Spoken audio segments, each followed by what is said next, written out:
气。不换，一件重宝你都不换？不换。那2件呢？2件重宝就要一件在外面便宜无比的感应器，这是我所能承受的最大代价了。人类，你该知足了。哼，不换。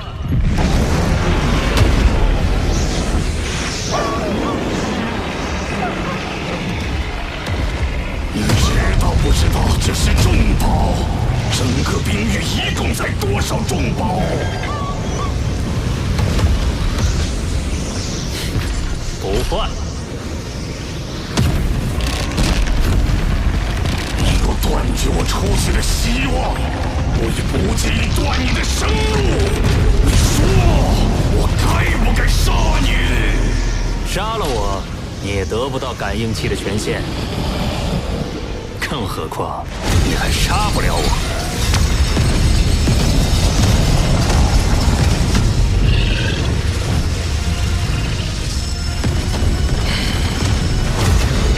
好，既如此，我便将我最重要的一件宝物与你换。一个石头牌子，看清楚了，这可是宇宙第1大势力祖神教的兽神传承令。兽神传承令来自祖神教。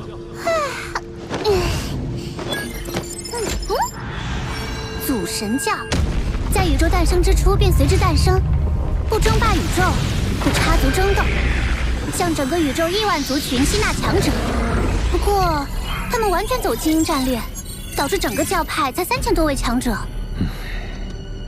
祖神教成员数量极少，却能超越6大巅峰族群，成为第1势力。兽神传承又号称是教内的最高传承。这枚传承令就是你通往祖神教最高传承的钥匙啊！想好了？成交。好，你先把感应器给我，验证一下功能。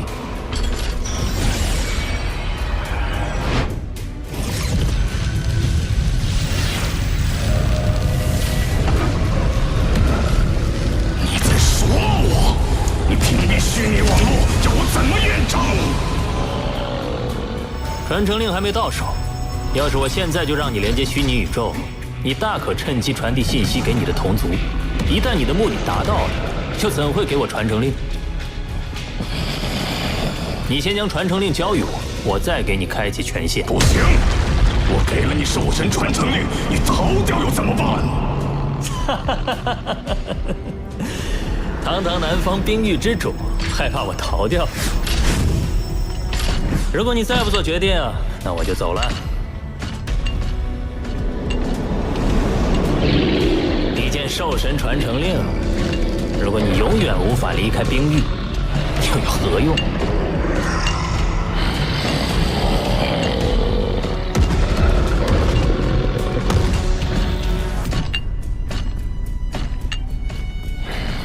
等等！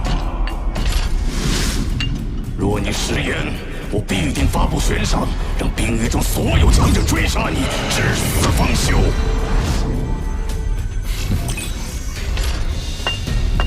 权限已开启，告辞。人类，这兽神传承令就放在你那儿片刻，但它终究是我天狼族的。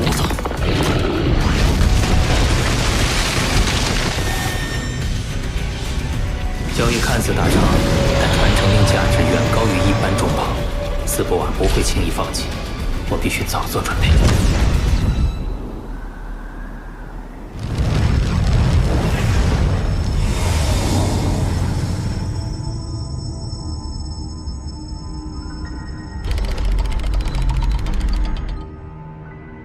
首领，我刚刚得到我弟子斯博瓦传来的消息，他被关押在无华秘境的冰域处，在没有资源、没有强者指点的情况，现在已经修炼到封王无敌的层次。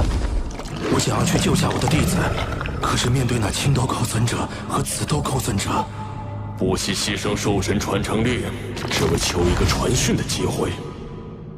是的，首领。既然是我天狼族的一位锋芒无敌，那我便亲自去一趟吧。首领，您亲自去，这斯博瓦知道定是激动感激，荣耀无比。我也许久没见那紫豆蔻了。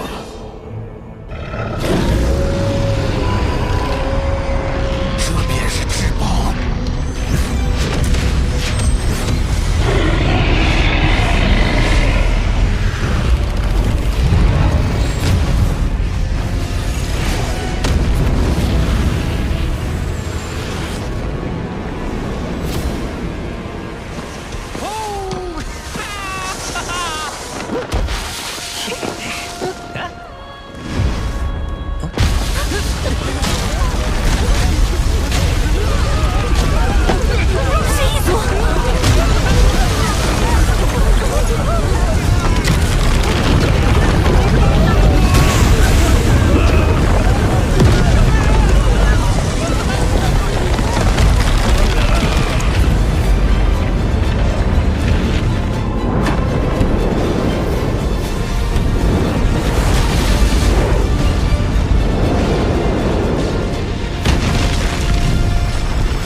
见天狼变者如见吾身，尔等为何不跪地相迎？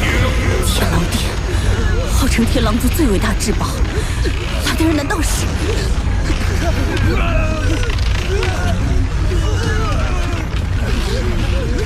天狼之主，有事您吩咐即可，何苦压迫我族人？我降临，他等自当匍匐恭敬。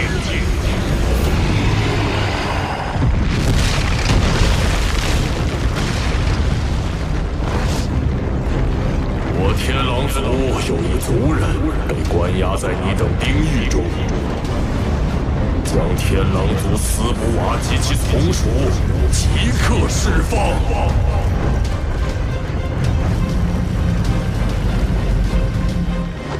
是。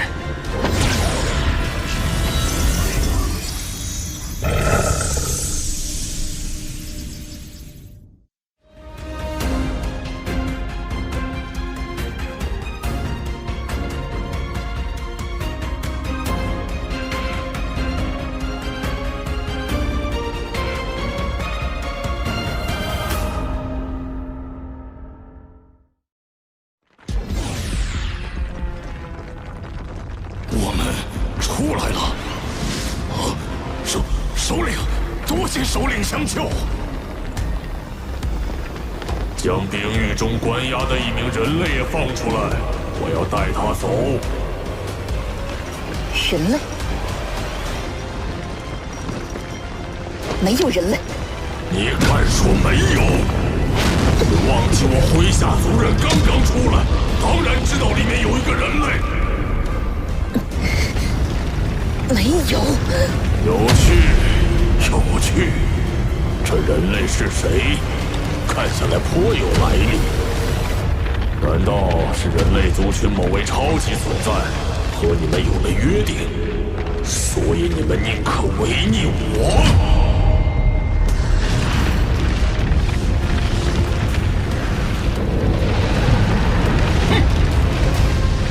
人类族群的好事，我当然要破坏。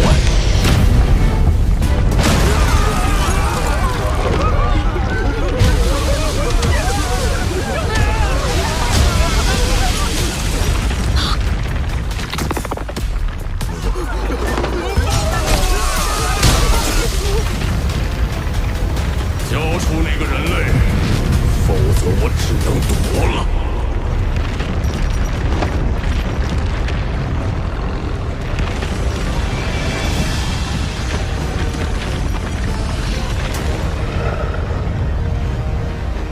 只管释放他即可。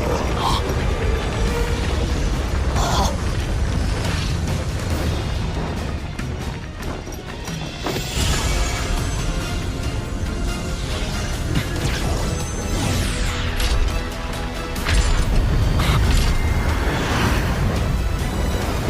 是斯普瓦，他身旁的想必就是助他离开的高手。他仿佛就是宇宙法则的化身，其实力应该已达宇宙之主。哼，首领一来，不但兽神传承令要物归原主，还得赔上你的命。人类，我认得你。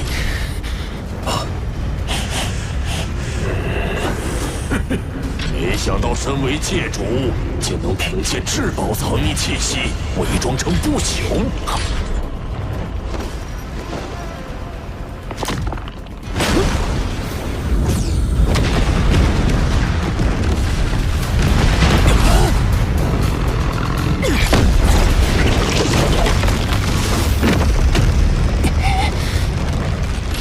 我的本源法在这里，在那位首领面前失效了。你的潜力似乎很不错，只可惜人族天骄的微弱星火必须及时扑灭。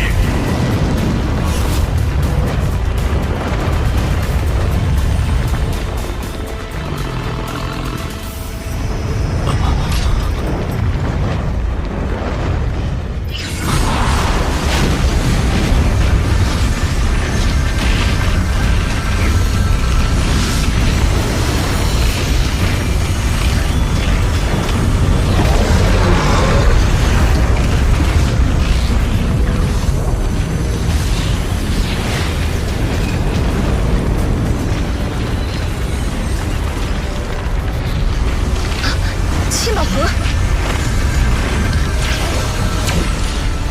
是千宝盒，混沌城主，既然来了，还不现身？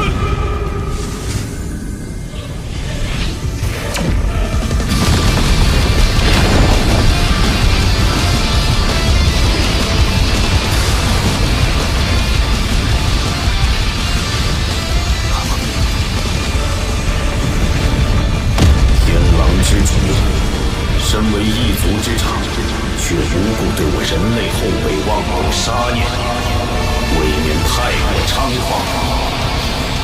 这就是老师的千宝盒分身。混沌城主，那人类榨取我兽神传承令，你竟要袒护于他？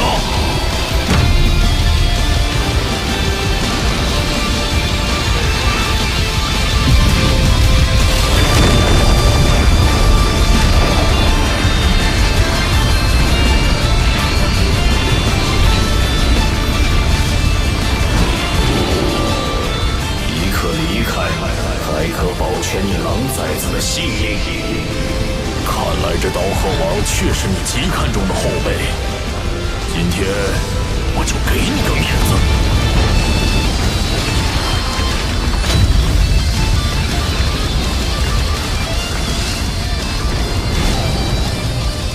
这2000多年，谢谢两位照顾我人类后辈。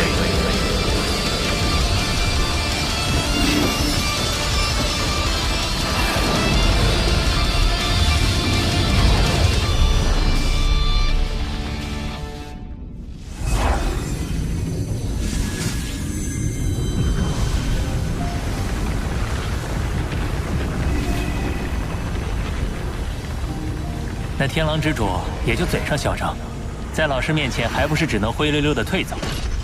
不过，他竟能一眼看穿我的界主身份，被他看破，终究是一大隐患。我们需早做防范。正好，与你得的这枚兽神传承令也有些关系。我有些事同你商量。你老师真眼王修炼的也是兽神之道。修炼兽神之道的强者其实不少，七剑王就是其一。只是兽神牵扯着祖神教，属于宇宙的一大秘密，一般都会保密。像你的事，就从未对外公开。之所以现在提起，是因为真眼王修炼的是土空间的兽神融合之道。那不正与我得到的兽神传承令相吻合？七剑王是得到了族群发放的兽神传承令，以你的天赋，应该也能轻易获得赐予。可真眼王不同，他天赋不如你们，还不足以享受族群最高资源。可若全凭他自己，恐怕机会千载难逢。老师不用多说了，我愿将兽神传承令赠予真眼王老师。哦，这么快就决定了？你想清楚了？只要能帮到老师，我做出点牺牲又何妨？你能知恩重施，很好。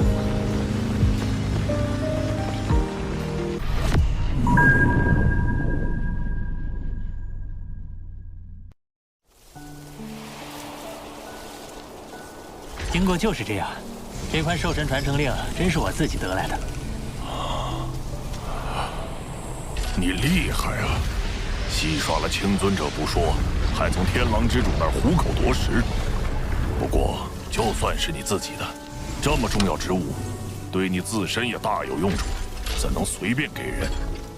老师可不是别人，我知道你比我更需要他。你先拿去用，弟子要得到族群的赐予，不难。哈哈哈哈哈！好样的，我果然没收错徒弟。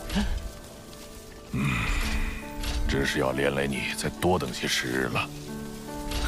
哎，小事。混沌城主老师说，既然天狼之主已看破我身份，必定很快会将消息传遍宇宙。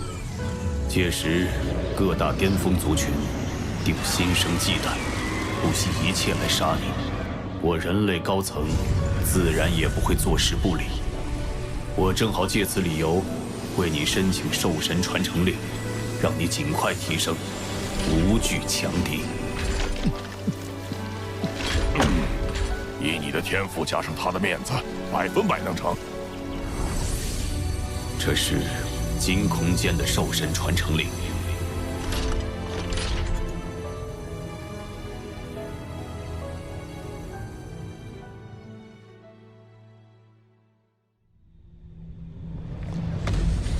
这些传送门可屏蔽追踪，安全开启神国传送。我这个仆从的信物坐标距离传承之地不远，乘坐宇宙飞船半年可到。那不是真眼王吗？他居然离开混沌城了！真是的，真眼王旁边那位是谁？会不会是真眼王的弟子罗峰？我们都没见过这男子，气息威压又那般强大。对了，传言都说刀河王就是罗峰，非常有可能。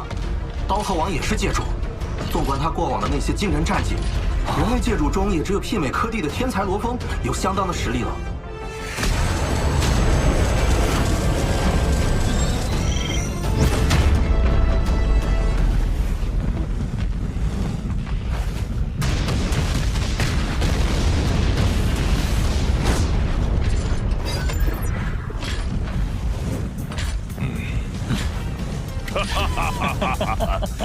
他们猜得真准呐！徒儿，你现在这名气可不是一般的大啊！毕竟人类族群中强者就那么多，生面孔又和老师您走得近，猜到也不稀奇。你的麻烦不小哦。管他呢，出名也不一定就是坏事。哎呀，我本来有艘80倍光速的生物飞船，可是被兜寇尊者拿走了。哈哈，我倒是有艘90倍光速的，总算有些可骄傲的了。哦，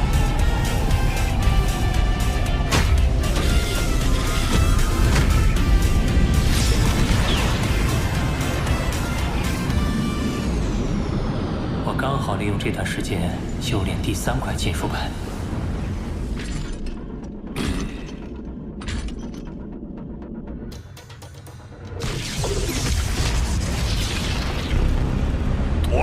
徒儿，马上就抵达传承之地了。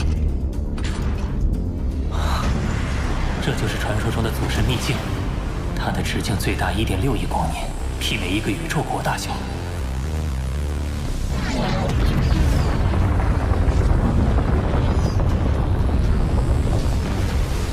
传说祖神秘境最常见的就是黑虫旋风，小股黑虫旋风便会令宇宙尊者重伤，大股的足以湮灭宇宙尊者。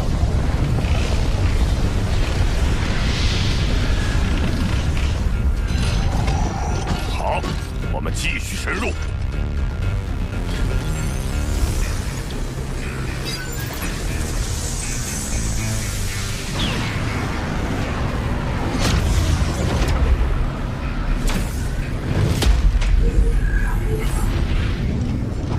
传承之地坐标就在这儿。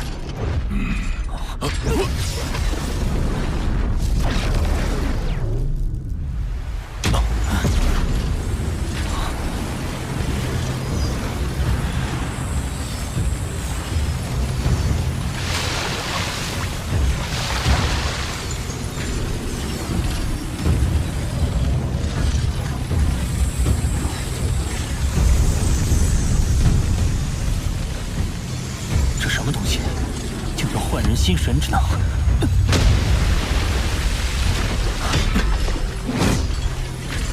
清醒的倒快。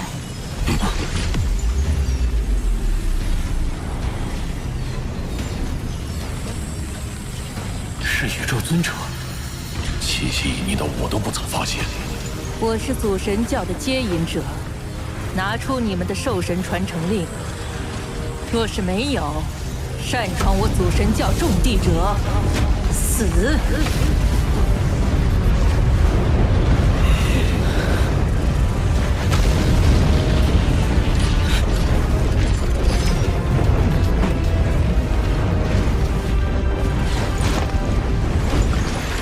跟我来。哪里？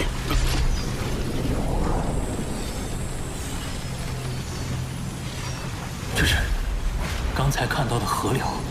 竟是由无数极光组成，这就是传说中的五彩极光湖。你倒有点见识。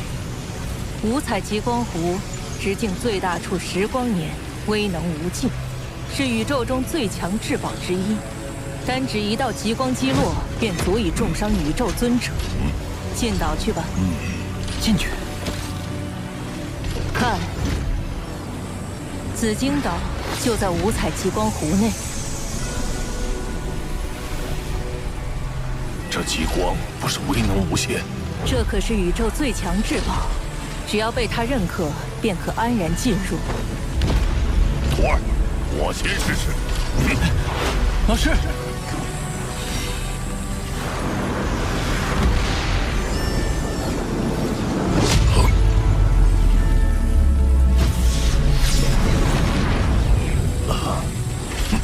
罗峰，我们进去。是，老师。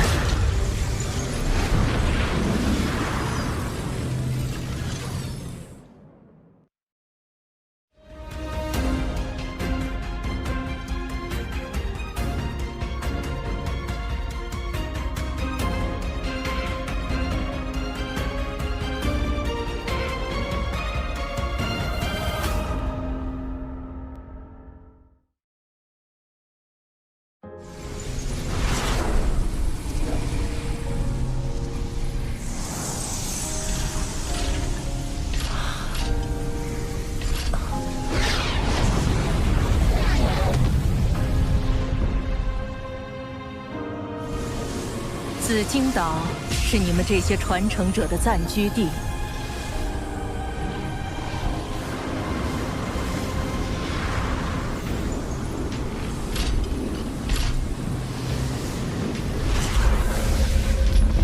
到处都是强者的气息。记住，五彩极光湖范围内禁止杀戮，个人的居所与私人财产也不可强行侵占，否则会遭极光制裁。见过岛主后，你们可在空地处建造居所。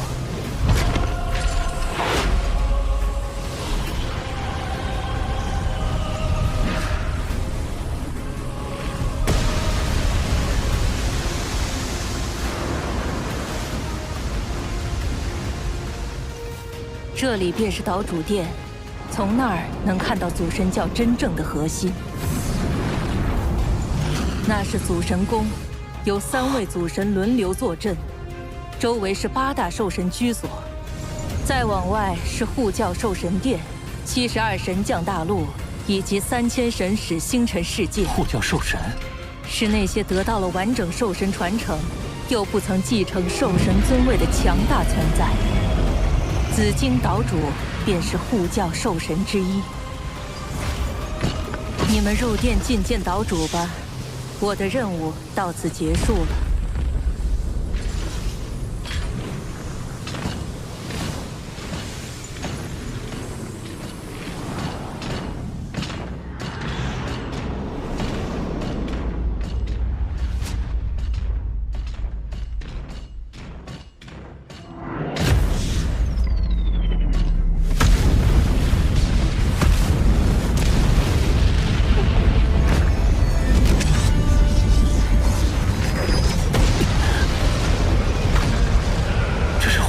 之道。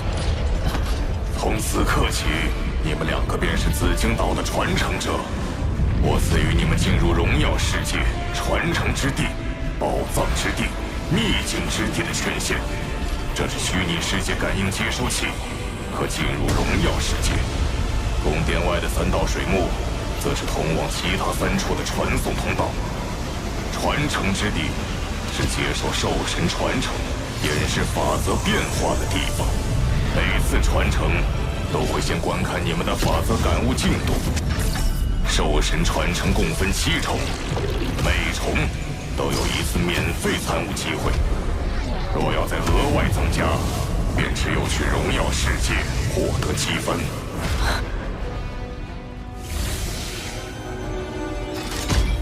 第3重颇有收获。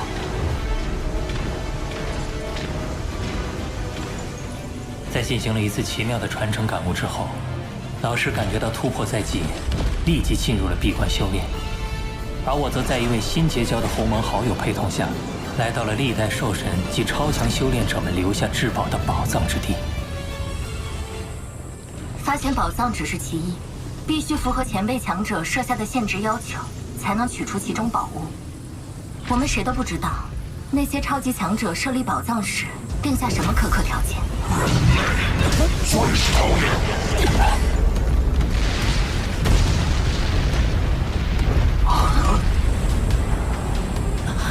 千羽，暗物族，人类的走狗，同样可憎。呀，别上去，那可是宇宙尊者，他们生活在这不知道多少年，早就熟悉规则。他的攻击连周围山峰都没丝毫损坏，连你我身体都没碎裂，真是欺辱一番。尊者又如何？欺辱小辈很了不起吗？有本事杀了我！一个小小蜂王，竟然还敢对我不敬！我便是对你不敬了，又怎样？有趣，梅山，这次踢到铁板了吧？来，动手杀了他，振振你的声威。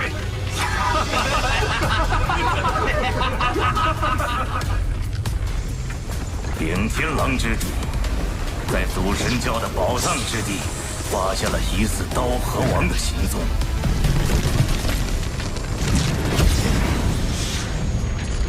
这眼神是他。那宇宙尊者怕触发他手中的最强火神元晶误杀了他，自己也会被五彩奇功杀死，只能被告得下不来台。哼，刀河王真是一如既往的狂妄啊！我很佩服你的胆色，记住，我是北神尊者，有本事你就一直躲在五彩极光湖，躲在人类老巢内。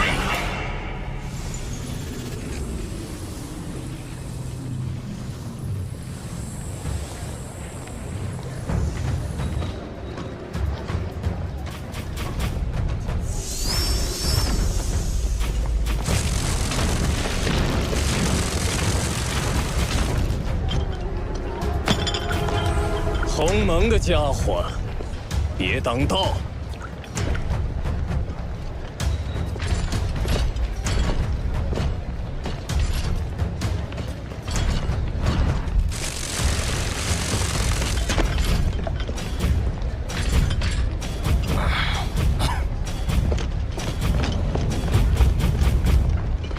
这祖神教的虚拟空间，比起虚拟宇宙，就是小巫见大巫，似乎只有一个方便聚集对战的中央广场。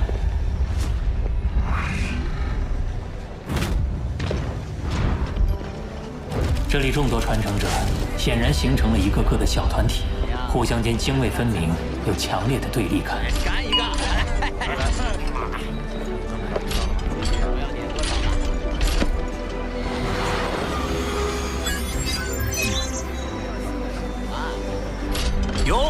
有新人啊！他们都认定我是刀河王，那我就叫刀河好了。这一族符号，一群文盲，这是地球文字。是他！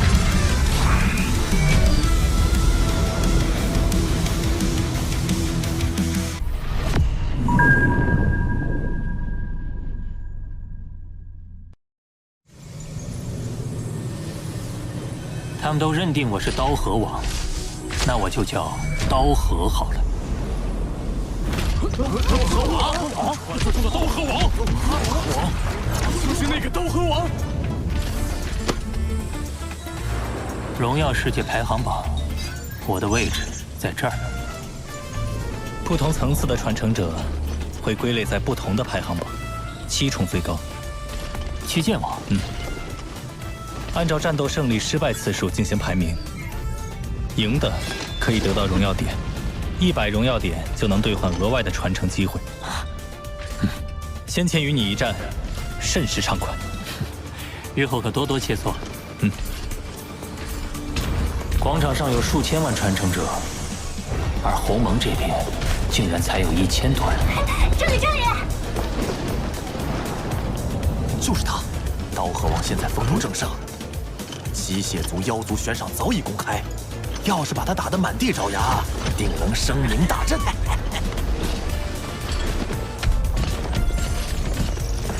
七剑王，那个团体是北疆联盟。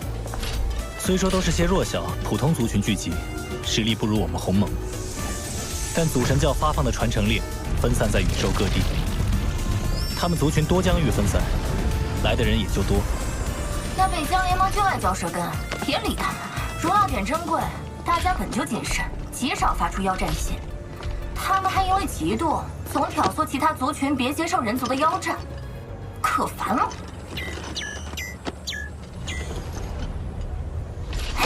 看什么呢？我收到了很多妖战信。也对，你的名气实在太大，不服气的天才会有很多，你恐怕能收到上千封吧。已经超过6万封了。什么？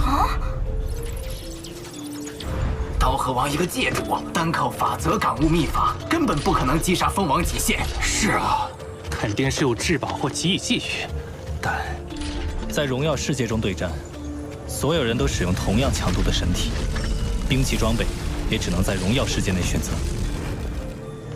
他的那些宝贝在这儿可派不上用场。妖战，我要好好蹂躏那传说中的刀河王。你可要慎重，一旦接战就不能反悔了。他们都是来自各族的绝世天才，大部分都自创了巅峰绝学，有几个甚至创出了究极绝学。如果输了，需要等1纪元才能有新的一荣耀点。究极绝学，我自创巅峰绝学就已经令混沌城主老师称赞了。刀河王，我帕厄卡芬四王向你挑战，你敢不敢进？年纪这么大了，靠的不过是诸多技具吗？刀河王有实力就跟我赌3荣耀点。刀河王，刀河王，刀河王。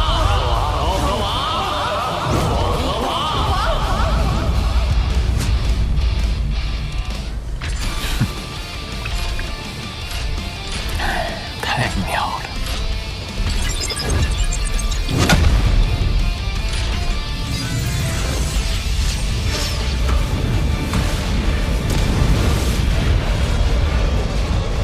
哦，那新来的人类竟然接下了62万多场妖战，这倒是紫荆岛未曾有过的趣事。如此强横的神体，太太棒了！我还没成为不朽，就能在这儿使用10万倍借助之力的神体战斗。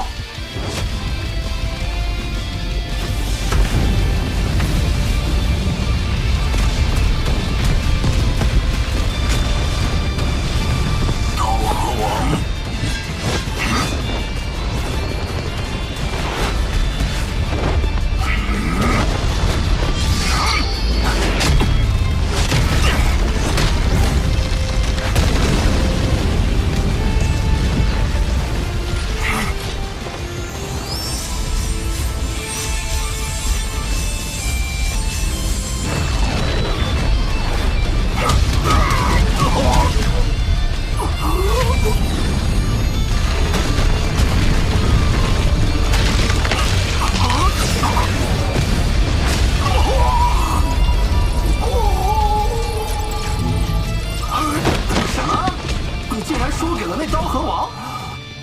就是个没有宝物加持的界主，真是没用。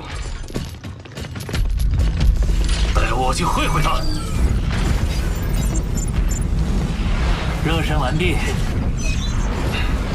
接下来第2战，受死吧！又一个送荣耀点的来了。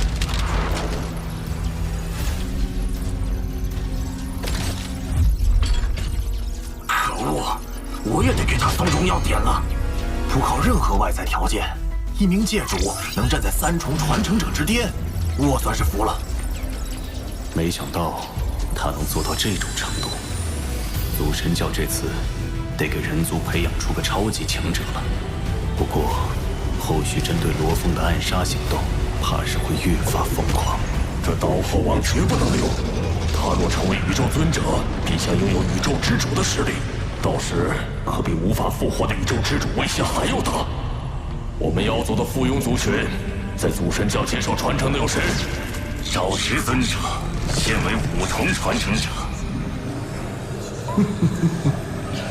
我们狱卒地处边陲，不如先坐山观虎斗。那占着核心疆域的4大族群，自会演绎出好戏。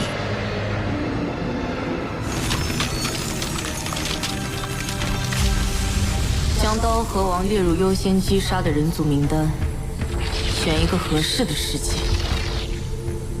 是，我主。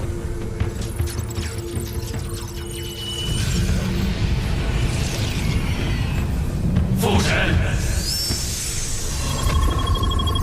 即刻铲除人类刀河王。是。空万族绝光，拜见虫族女皇。看遍我虫族联盟，以绝光尊者最为合适。孔万族擅长灵魂控制，被极光湖湮灭造成的损失，等你复活后，联盟都会弥补。最好灵魂控制那刀河王，绝了人类逆转时空复活他的可能。控制不了，就当即击杀。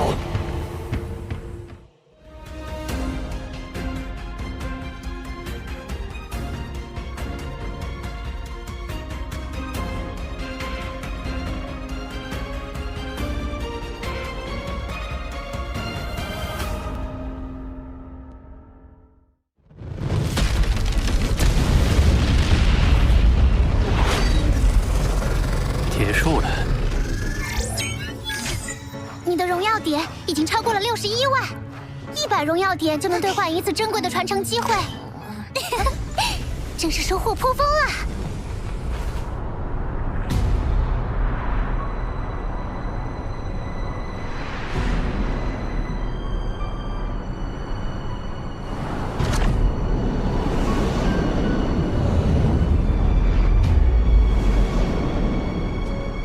怎么还没出来？可恶的人类，真是胆小！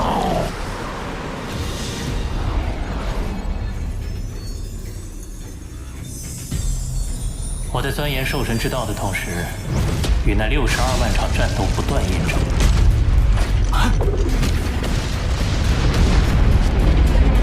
如今，我的兽神之道已经接近第3重圆满。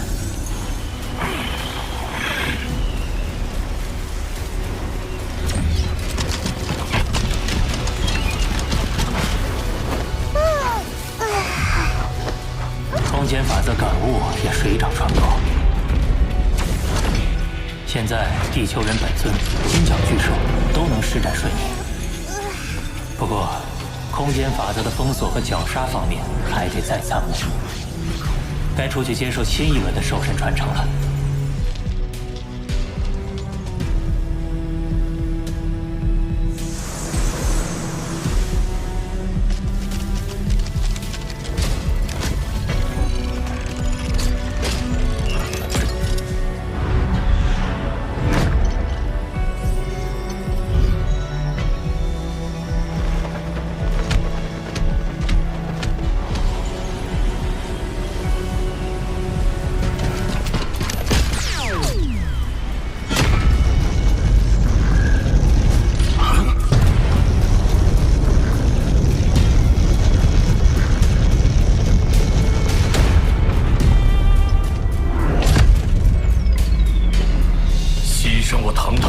尊者只为你一个界主，你该骄傲了。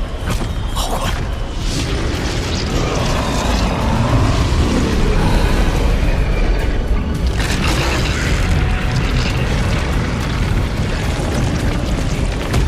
是妖族阵营的赵石尊者，我先观察一下。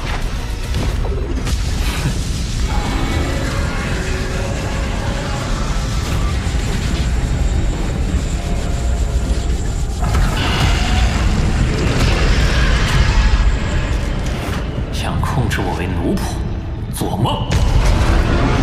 什么？他的灵魂防御竟如此强大，那就去死吧！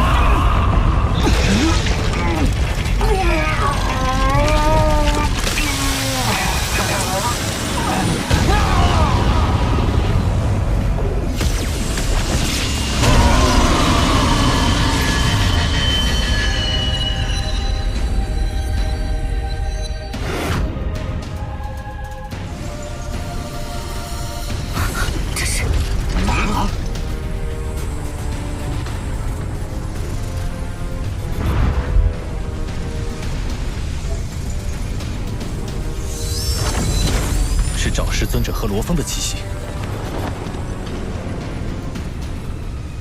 找师尊者出手攻击刀河王，一遭灭杀，而刀河王的躯体也已完全湮灭。这刀河王的羽翼可是价值连城的至宝啊！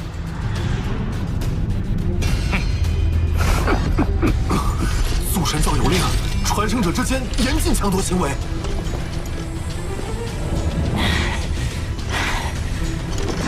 刀河王已死，他便是无主之物。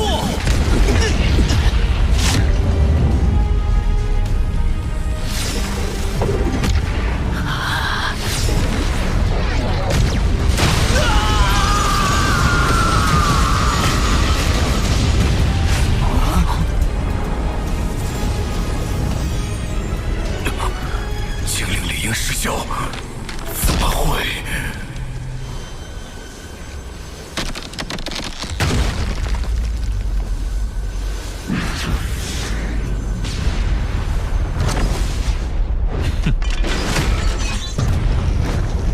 宝物怎么飞进去了？不可能！刀河王还活着。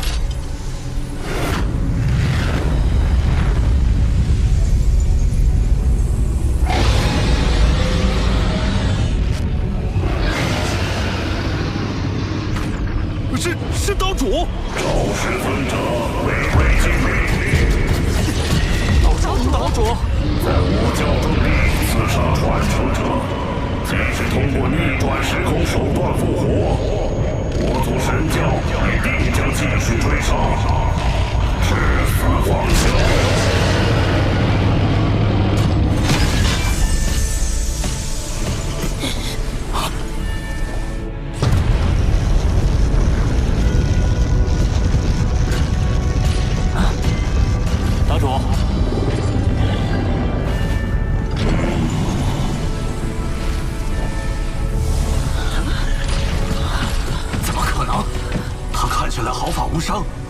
难道有传说中的分身天赋？刀河王没死。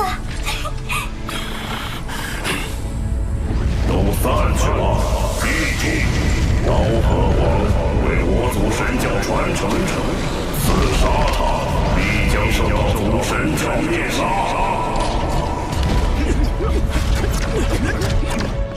从未见过祖神教如此重视一名传承者，要在此刺杀罗峰，只怕难上加难。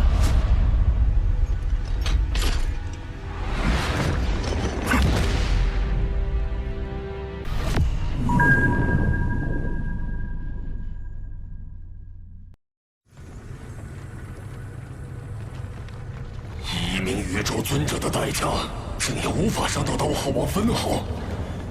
下一步，你可有对策？祖神教发布的追杀令，已令我妖族联盟成员胆寒，不敢妄动。恐怕现在只能等待时机。这枚眼中钉，我誓要拔除。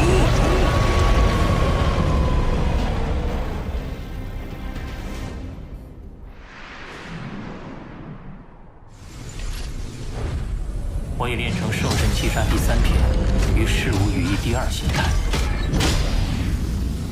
然而，我的名字早已传遍宇宙，分身天赋也在人前暴露，更成了3大巅峰族群刺杀的目标。此等提升还不足以自保，若要更快提升，最佳方法就是利用金角巨兽的天赋秘法，孕育出第3分身。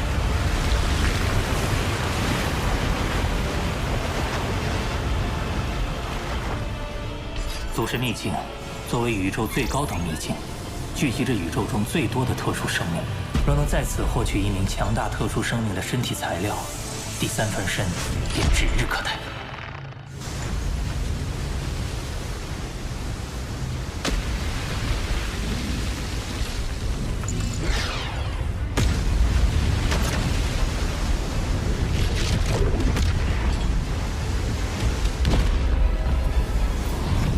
秘境看似瑰丽，实则是最危险的秘境之一，连宇宙之主都可能被困于此。你要是不慎被杀，就得不偿。我若一味规避凶险，等一族耳目再次找上门来，恐怕也只能任人摆布。而且在秘境之中，我已找到十分适合的特殊生命作为第3分身。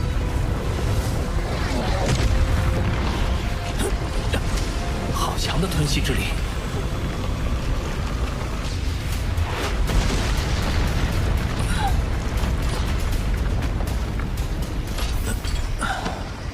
此地果然凶险，相较而言，这里却安静无比。是宝物。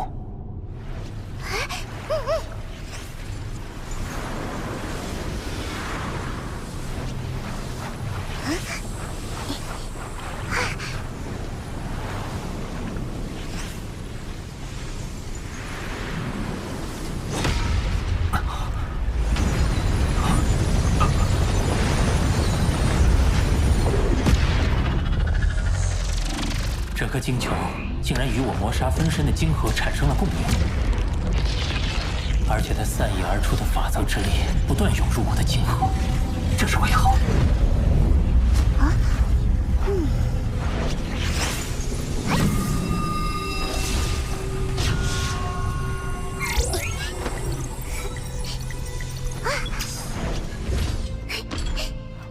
下方看似是一汪水池，但本源法则力量异常充沛，而且不断向上方的金球汇聚。这种奇异现象下的造物，不会错的，是空间之心。空间之心？空间之心蕴含着丰富的空间法则能量，是需要经过漫长岁月，直至成体形态才能积累而成的。而且魔杀分身擅长空间法则，它的能量会涌入你的晶核，说明你们相性极佳。空间之心为我所有，你休想觊觎！靠近的无声无息，这名异族至少是宇宙尊者级别的实力。灵魂竟然不受丝毫影响，那便只好陨落于此。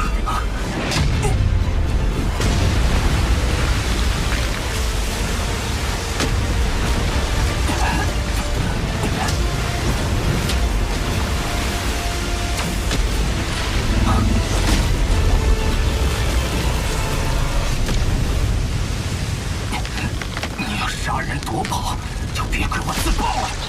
你应该知道我在五彩云华掌控会有什么结果。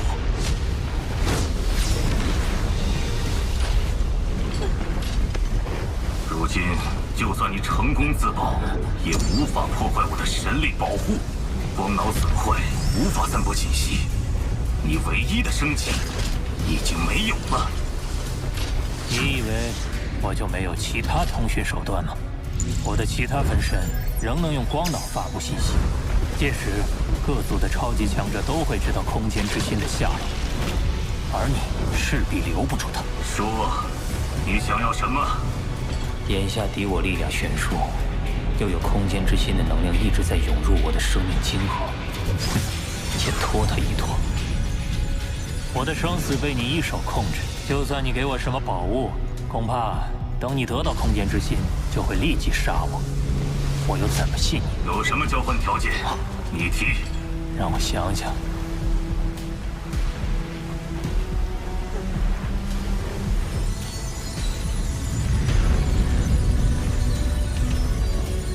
我没有夺得那空间之心的野心，但是我也不想陨落。可现在，我不知道怎么才能信你不杀我。好，既然这样，空间裂缝消失了，成体了，终于成体了！3000纪元了，不枉我每天过来扫荡一次。空间之心是我的了。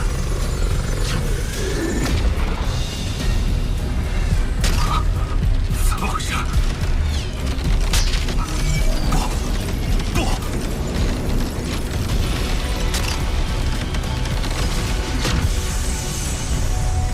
他的能量耗尽了，看样子是回光返照，最后的光芒了。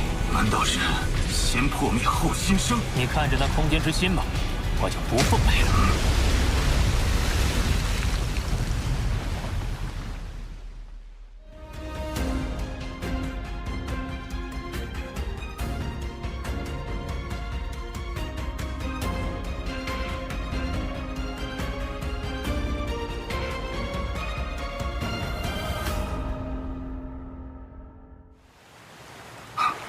走了就走了，反正空间之心已经成体，就算他通知谁来，也根本来不及了。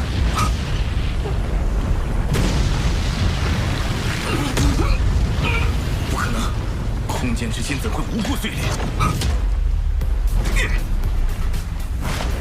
难道是那可恶的传承者冲进了五彩云华，引起了特殊反应？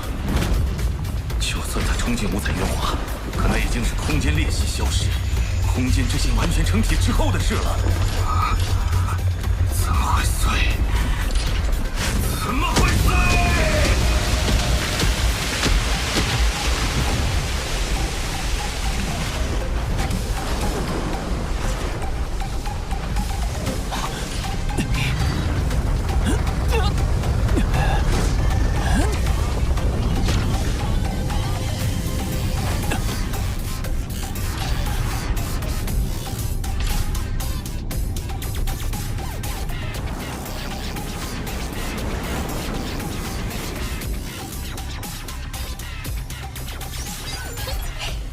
你用拖延战术把空间之心积蓄的能量全部吸收，你谋杀分身的力量已达到100倍建筑之力。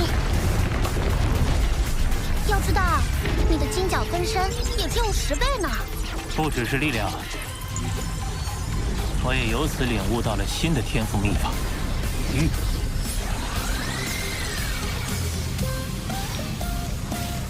坐稳了。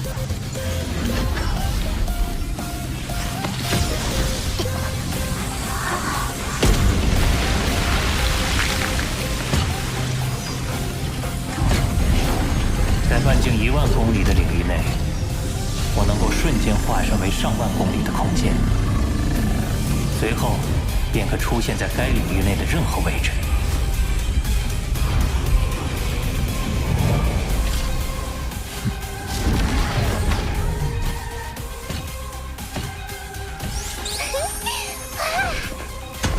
现在，我们总算能回归原来的计划，寻找第3分身。出发！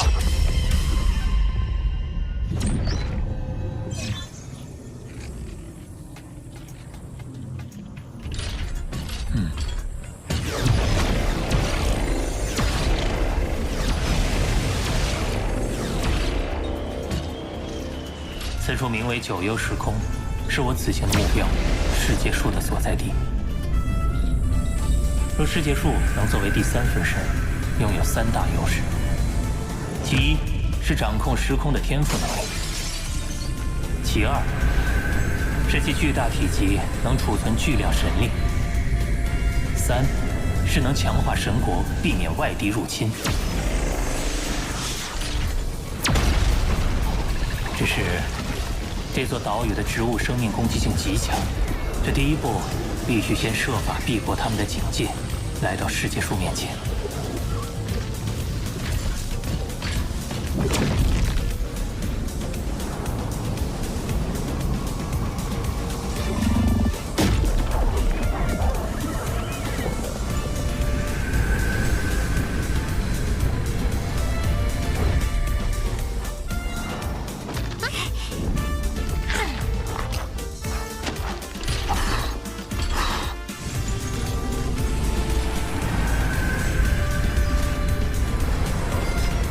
太慢了，近一点，近一点，近一点，已经这么近了，近一点，近一点，再近一点。竟然没有落叶，没办法，不能捡，只能抢了。摔下来，摔下来，摔下来，摔下来，摔下来！可恶的外族！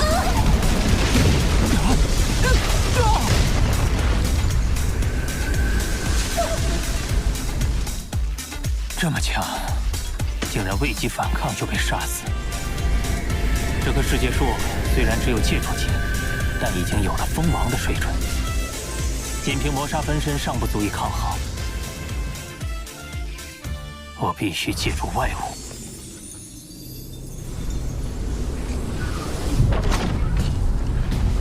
这颗火神元晶能炸死封侯不朽，那棵世界树也就戒除级。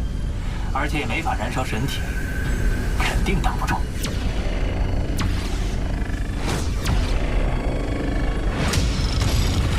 杀！